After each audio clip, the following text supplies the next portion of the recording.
Welcome back, everyone. We need to start again to keep with the schedule. So, we are now dedicating the rest of the day to what it's all about, capturing fish. But before we start, let me tell you about an old fisherman. Not my husband, another old fisherman. Had a terrible day fishing, sitting in his tiny boat all day long without catching a single fish. On his way home, he stopped at the fishmonger and ordered 4 cods and a haddock. He told the fishmonger, "Pick up some large one and throw them at me, will you?" "Why do you want me to throw them at you?" the fishmonger asked in surprise. And the old fisherman shrugged. "So that I am able to tell my wife in all honesty that I caught them." Yeah. So now we are introduction to capture. Welcome back, Mike, Breen. Take it away. Thank you very much. Right, I hope you all enjoyed your lunch. I'd like to introduce wild capture fishing, and the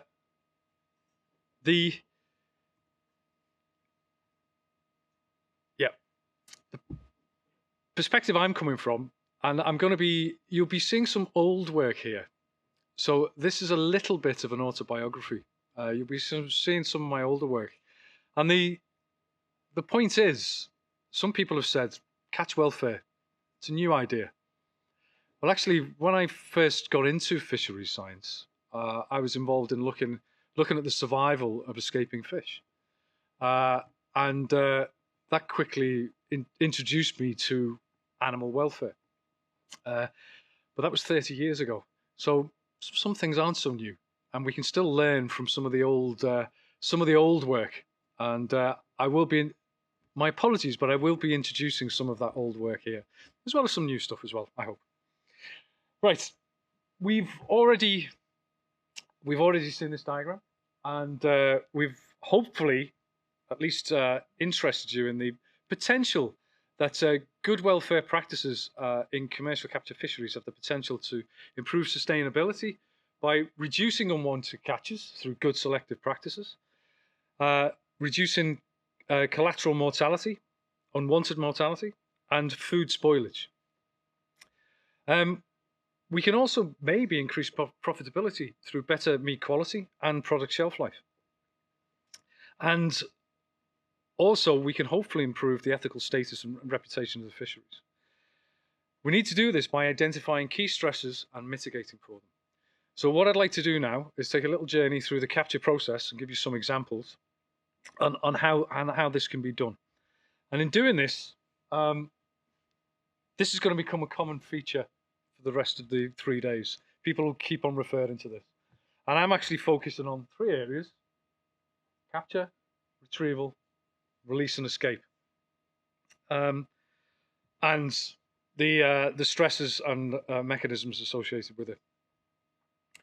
And if you remember from before, I explained how we conduct the pathway analysis, and we use this prioritized research and come up with meaningful tools and mitigation measures, hopefully to address our priority areas within that capture process.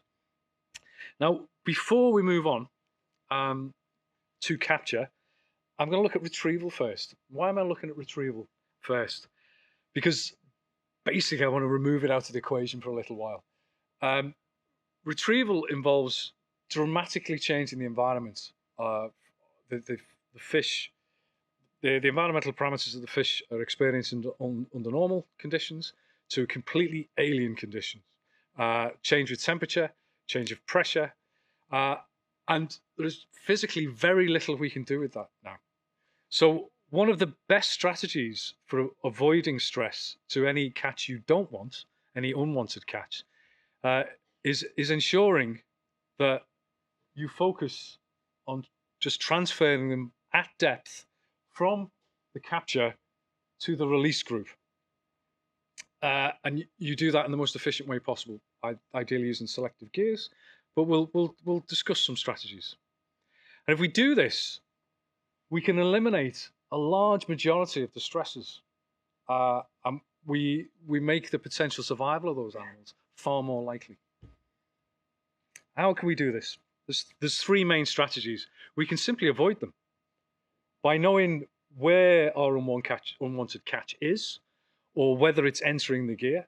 We can begin to start avoiding those populations. We can release them using modified gears, mesh size, selectivity grids, and also we can have avoidance or release by modifying fishing practices. So in the case of purse seine, we can slip using methods which aren't crowding the fish, or have minimal crowding of the fish if we can, or we can modify fishing practices by setting gill nets at different depths, so we avoid unwanted bycatch, for example. So back to this. We've already said that there are many different types of fishing gears. I can't possibly cover them all in this session. We're going to be considering 3-4 different classes after this. I don't know whether, are we 3 or 4 now? Okay, is that being discussed afterwards? Okay. And we've discussed how, already presented how the catch is split. So we are, this afternoon, I'm going to focus, I've already discussed purse seine. I'm going to discuss trawl a little later on, and we'll discuss some of the passive gears now, just to give you an insight in the process and the thought process that I go through when I approach this particular problem. Just reminding you that the capture process is it's a complex interaction between capture technology, behavior and physiology of the target animal, and the environment that it's in. And that these gears have evolved, have been developed to target particular species and particular environments. So they're not all necessarily interchangeable. So our first gear: hanging nets, gill and trammel nets. A gill net is a simple panel. A trammel net is multiple panels which entangles the fish. These can be both commercial and artisanal fisheries. So we work in an industrial or small scale levels. They can be pelagic and demersal.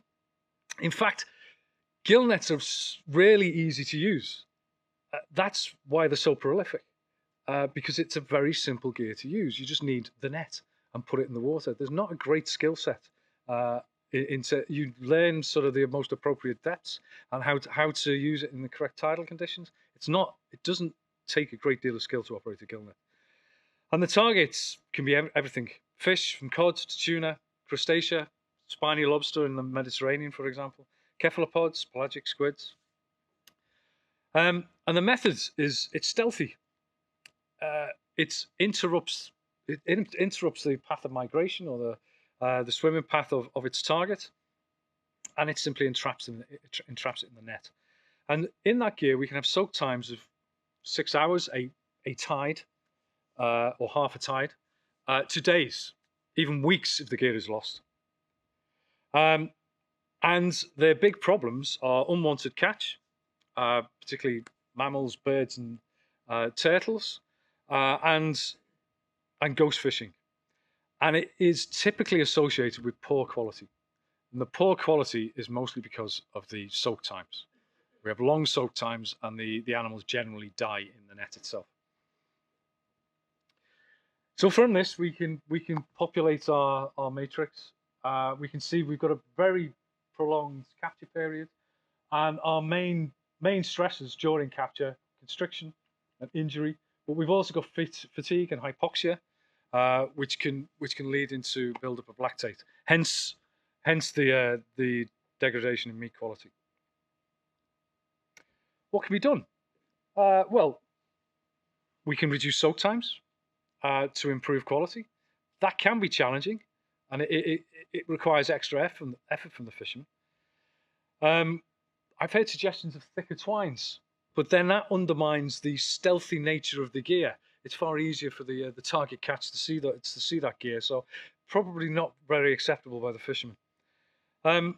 terms of unwanted catch, one measure can be introducing raised ground lines, if that's possible. Particularly reduces crustacean bycatch, and we can have excluder panels on the bottom as well, which again prevents entanglement at a shallow depth close to the seabed. We can change the setting depth to avoid unwanted catches, particularly mammals and birds. So don't set it close to the surface, set it below the surface. And with respect to ghost fishing, we can put relocator devices on. And there's a couple of examples of that here today. You'll be able to see in the coffee area. Pots and traps. So similar to passive static gear, commercial, artisanal. Demersal, it can be floated off the bottom, but it shouldn't really be described as pelagic. Targets, primarily crustacea, cephalopods, octopuses in tropical and subtropical areas, and fish. Less used for fish. Can be used in artisanal fisheries for reef fish. And I know there's been work in Norway for some time now trying to develop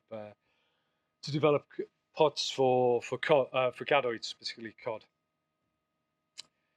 Now, the method here, I've put attractive manipulator. It manipulates the behavior of the animal.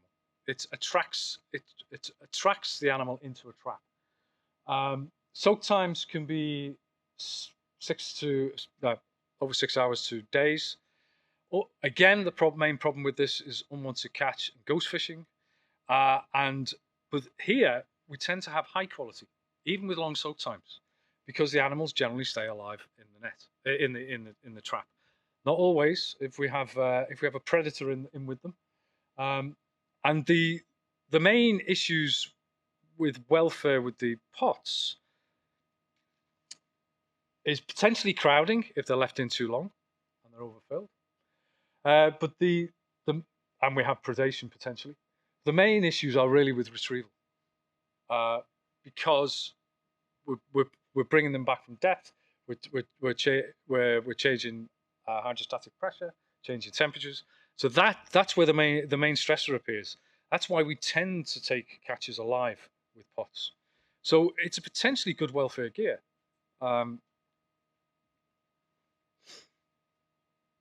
Mitigation. For the target catch, we can use non-injurious materials. We could limit soak time. Unwanted catch, we can introduce hard eyes. So this is particularly useful when you've got problems with marine mammals, seals, for example. I've unfortunately seen seals caught in large fish pots, and a hard eye is a very good way of keeping out larger animals. We can have escape openings, and this is actually legislated for in Norway. So you have escape openings which allow undersized catch. Also, for ghost fishing, we again can have a recovery tech, but we also, and this again is legislated for in Norway, you have biodegradable components within the net, within the netting, or within the escape openings of the trap, which will deteriorate over time, so that if the gear is lost, you will not have dramatically extended fishing times with respect to ghost fishing. I think one of the most elegant ones is there's a major gear manufacturer in Norway has just started to manufacture wooden pots again. So using old materials, which are guaranteed to biodegrade. So you'll see, hopefully we'll see a lot more what we would consider as traditional pots appearing on the harbour side. Okay, trawls. I'm going to talk a lot about trawls. A lot of people talk a lot about trawls because it really is the problem child in the family. There are all sorts of issues with trawls, but it is also, both with pelagic and demersal, it's collectively the most productive fishing method globally. So we can't ignore it. They are exclusively used in commercial fisheries. I don't know any recreational trawlers. They can be both demersal and pelagic. Targets fish primarily, but also crustacean in terms of shrimp and prawns, and there are squid fisheries using trawls as well. The method aversive manipulator. Now, I'll explain this over a series of slides. It manipulates behavior, but it's always chasing the animal away from the gear, which sounds counterintuitive, but I'll explain how that works. Towing times can be typically 4 to 8 hours. They can be a lot longer, and they can be much shorter. But 4 to 8 hours isn't unrealistic. Unwanted catch is a problem. Trawls, particularly demersal trawls, tend to be associated with high bycatches, and particularly in the shrimp and prawn fisheries globally. Another big problem with demersal trawls is habitat degradation and the impacts that can have on particularly slow growing communities, coral communities, for example. It's one pass can be devastating, but that doesn't mean we need to abandon the gear. It's still I still see a place for it in the fishing community, in the appropriate areas. And trawls generally associated with low quality. Not always, but they're typically associated with low quality catch. Right, getting back to how it works. We have different zones in the trawl, and it goes from long distance auditory stimuli through visual stimuli into physical stimuli and contact within the net. I'll explain that in a little more detail now. Ahead of the fishing gear, the fish responds to sound, the sound of the trawler in particular, and this actually has been shown to concentrate the fish in front of the net vertically. It can push populations of fish down so that they're headed in front of the gear. It can also steer them away from the path of the trawl as well. So it's not always a positive. The first elements of the gear the fish encounter is the trawl door, and this is actually one of the most damaging parts of the gear as well in terms of benthic impact. And it provides a very strong visual contrast. In response to this, the fish avoid it. They use a standard predatory avoidance response. They basically, if it's a fish, if a teleos fish, it will always keep the target in view just behind it, and this basically makes it swim round the threat, and it's called the fountain effect, as you can see demonstrated there. But it can also very effectively fish flatfish.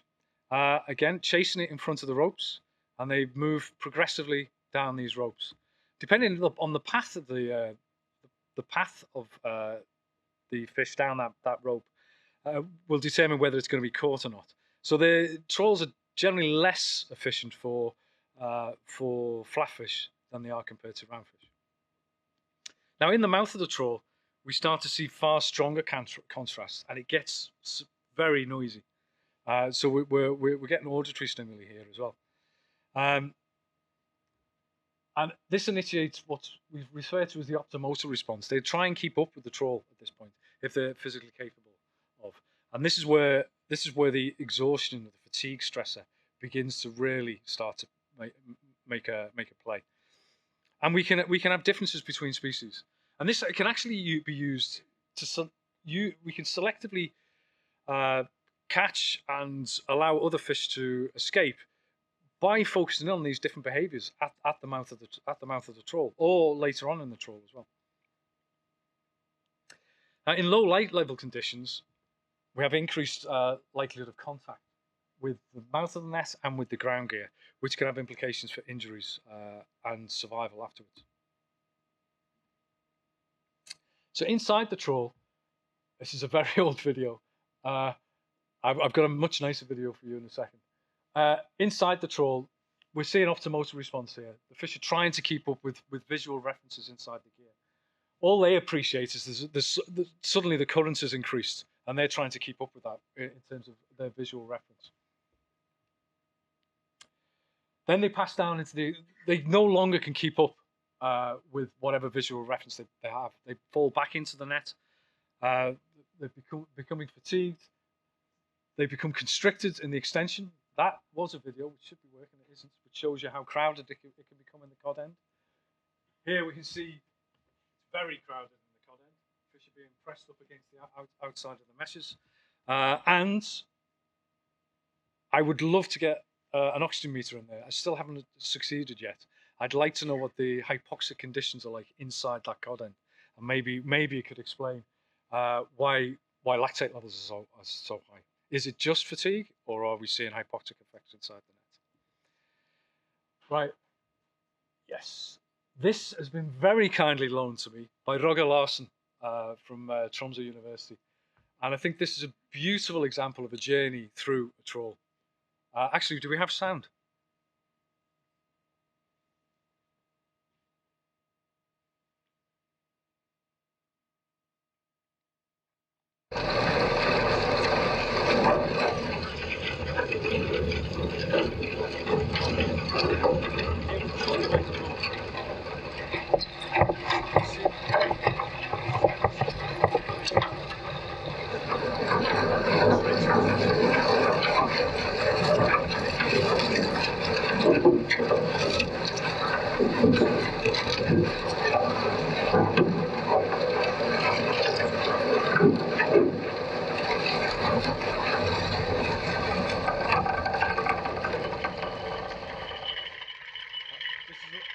This is a view inside the mouth of the net, and we can see fish being lifted up over the ground here. Some will be turning and trying to swim with the net using the optimal position.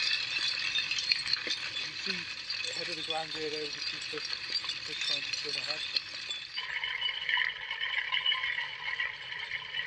And here we're looking down the extension towards the cod end. Again, looking down on the gear. Now, seeing fatigue fish beginning to fall back along the belly panel. Some fish lifting up, some fish turning straight down. Haddock tend to lift, cods tend to stay close to the bottom. And that's been one way that's been used to separate cod from haddock. You can see fish escaping from the cod end there, passing through. Some are escaping, some are not. Why is that? Well, we can explore that a little more. We can populate our matrix with fatigue, hypoxia, and crowding being the main the main stresses, which build up over time.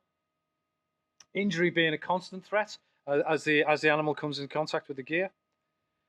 Now, you have to forgive this. This is an old one from my PhD, but what I tried to explain here is the increasing risk as we pass into the trawl in terms of injury, fatigue, and stress. And we can see that if we escape early, there's very little chance of stress and injury. But as we get further down, the likelihood of fatigue and stress is increased. So we should promote early escape if we possibly can in this gear. I had an interesting discussion recently with a colleague, just published a paper, and he said they'd looked at the difference between selectivity in new grids and old grids, and they demonstrated that old grids are far less selective. But in combination with the cod end, it was about the same. They were still releasing the small animals, still releasing and retaining the big animals. So all's good. But is it really? Is it really? Because those animals, to escape, have had to pass into the cod end. So I've got greater risk of injury and more likelihood of fatigue, just escaped later in the capture process. So what about the welfare of the animals escaping later? Again, some old work. So we've looked at this. We've looked at the survival of animals escaping from the cod end, and we did this by capturing them as they escaped into a reduced flow environment, so they weren't further stressed. These animals were then released. Oh. Yeah. Oh, sugar. Can you play that video for me? That's it. So the cover's released and lifted towards the surface. and slowly decompressed using this system.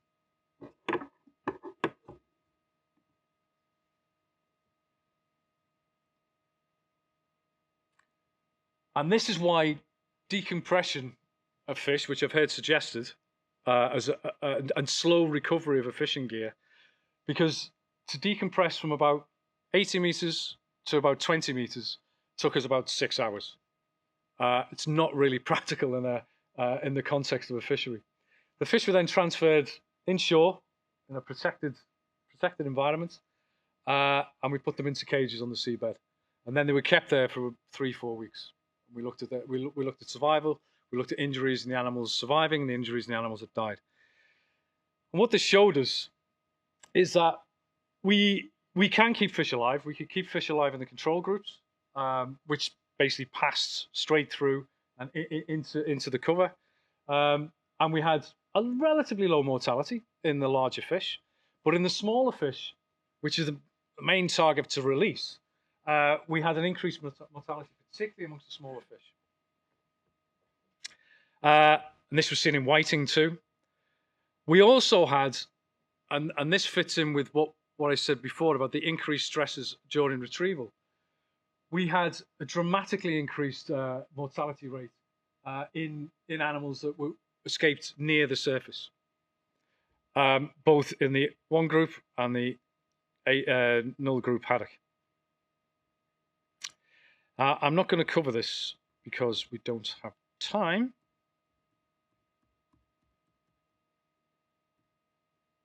So, trawls mitigation. We need to avoid juvenile populations. They do not cope well with the capture process, and particularly with releasing them from the cod end. If you know you've got a mixed population, you really should not be fishing trawls in that area. We could look at limited haul duration and catch sizes, and there are practical solutions for this. Colleagues in the Institute of Marine Research have been developing catch release devices where we can control by placing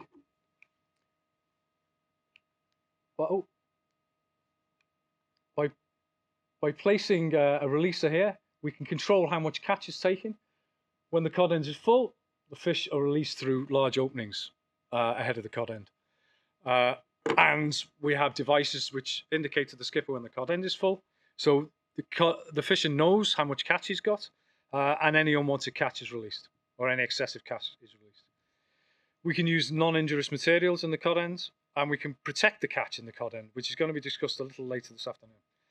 Unwanted catch, avoidance, closed areas, gear modifications, and promote early escape, as I've already discussed.